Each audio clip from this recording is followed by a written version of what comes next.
Neodori, or Neodori Forever, is a retro-inspired arcade racing game with drifting front and centre into how it plays. It reminds me of Outrun. It also reminds me of Inertial Drift that came out a couple of years ago, and also Horizon Chase Zero 2.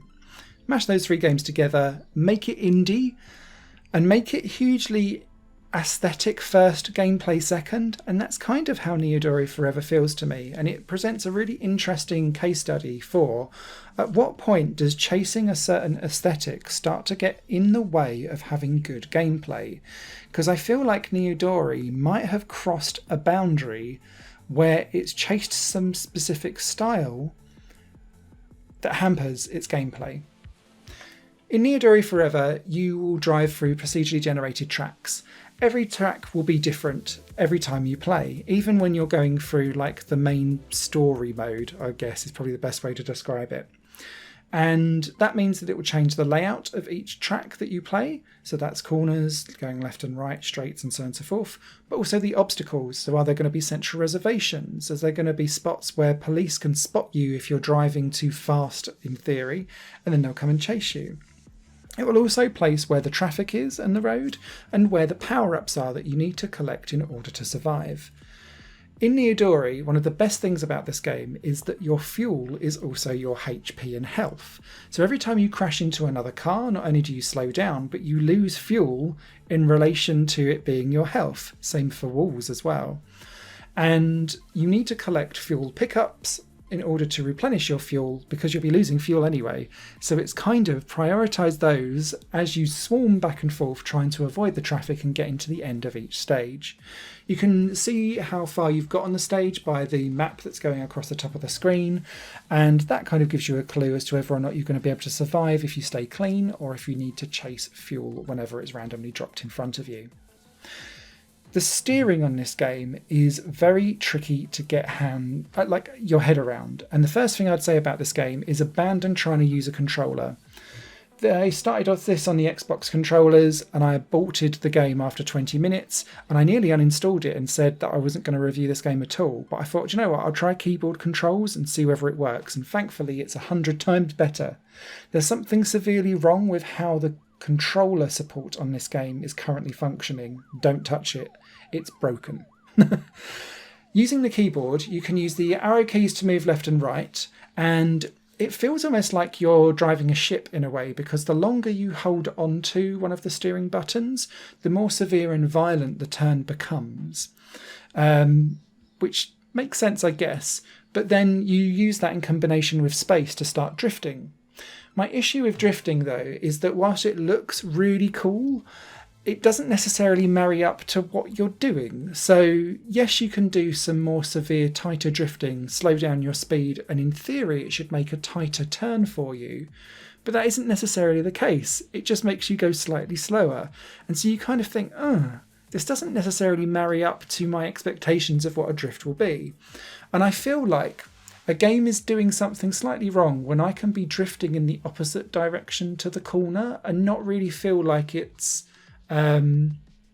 challenging like the right laws of physics, because I'm only ever so slightly drifting wider in the corner rather than getting closer. I'm sure the more I played with it, the more I got used to it, but it still felt off for me, even though it looked cool. Again, coming back to this aesthetics versus gameplay. As you drive forward throughout all of these different levels, you'll have the ability to collect coins, and every 300 coins you collect, you can then go and buy one of 26 different cars. They all look cool, but they all handle and play exactly the same. No one car has any top-line speed difference, or handling difference, or drifting, or boosting difference. They're all the same, but they all look different, and they all look cool. Aesthetics over gameplay. The next thing that I would say as well is that whilst you've got all of these different procedurally generated tracks going on in front of you across 11 different themes, so it'll be things like the forest, beach, the city, the fields, wherever it is that you're going, the actual gameplay doesn't necessarily change up very much. Yes, you'll have traffic coming towards you. Yes, you'll still have central reservations and some tunnels perhaps. And you've got a cool day and night cycle as well. But fundamentally, no area has a specific uniqueness to it. It just feels like a repainting, admittedly a cool and nice looking repainting, but it's the same thing throughout. Aesthetics over gameplay. At the end of every second or third level, you'll also go up against a rival. A rival will come and race alongside you, but they seem to have complete carte blanche of driving through cars, through central reservations, and anything whatsoever, whereas you need to still keep avoiding everything as they go along.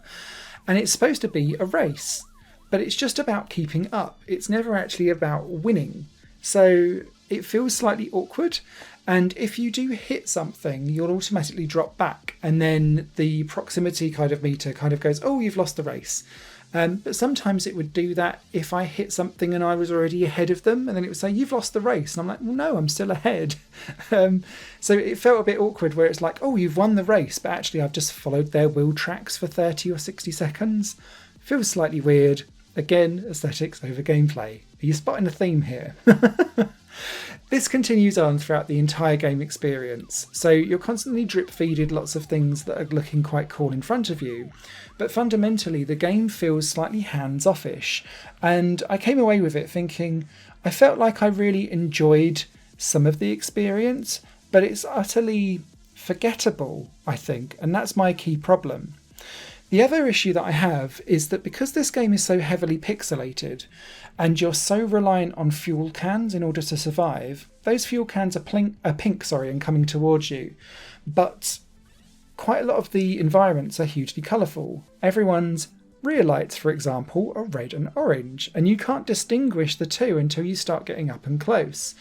And especially if you're driving down the opposite into oncoming traffic, some of that stuff actually looks exactly like a fuel can until it's too late to move out of the way because the controls are sluggish on purpose, because it feels like you're driving a boat on land rather than a car that's nimble. So I ended up kind of crashing quite often, thinking that I was about to collect a fuel can, when actually it turned out to just be, surprise, a car, and that wasn't particularly great either. I did also run into a few level breaking bugs, never a game breaking bug, but a level one. And this was where rivals get triggered once you've completed a certain distance in certain levels. But quite often that rival wouldn't trigger, and so I was stuck on an endless level that would never end. So in the end I just had to keep crashing out until something would let me restart the level again. Bit frustrating. Didn't happen too often, but it happened repeatedly across the game, so there seems to be something that needs to be fixed there too. So ultimately, my conclusion with Neodori Forever is that the game looks beautiful, but beauty only really goes skin deep. There are a lot of other games that do drifting much more in depth and better, and actually this retro aesthetic better as well. I think this will scratch some itch for some people, especially if you just want to dive in and not really think too much about what you're doing and blast through. And in particular, there's a section through fields where it's open and bright and brilliant and beautiful, and there's barely any traffic. And when you're bombing around on speed through light corners doing light drifting, there are moments of excellence here, but they're few and far between. Instead, this game is busy trying to sell a vibe, but actually it's kind of watered down the gameplay element in order to sell that. And you don't have to be one or the other. You can be both. A written review will be over on higherplayinggames.com at the weekend. Thank you very much for watching. Any comments or questions, leave them down below. Higher Plane Games is part of the Higher Plane Network, a completely independent media outlet supported by people like you. The goal is to create the best possible content that cultivates a richer indie scene for games as well as music and entertainment. To find out more and to get involved, visit patreon.com/higherplane network. Your support makes all the difference, and in return you'll gain access to bonus content and downloads. Thank you for watching.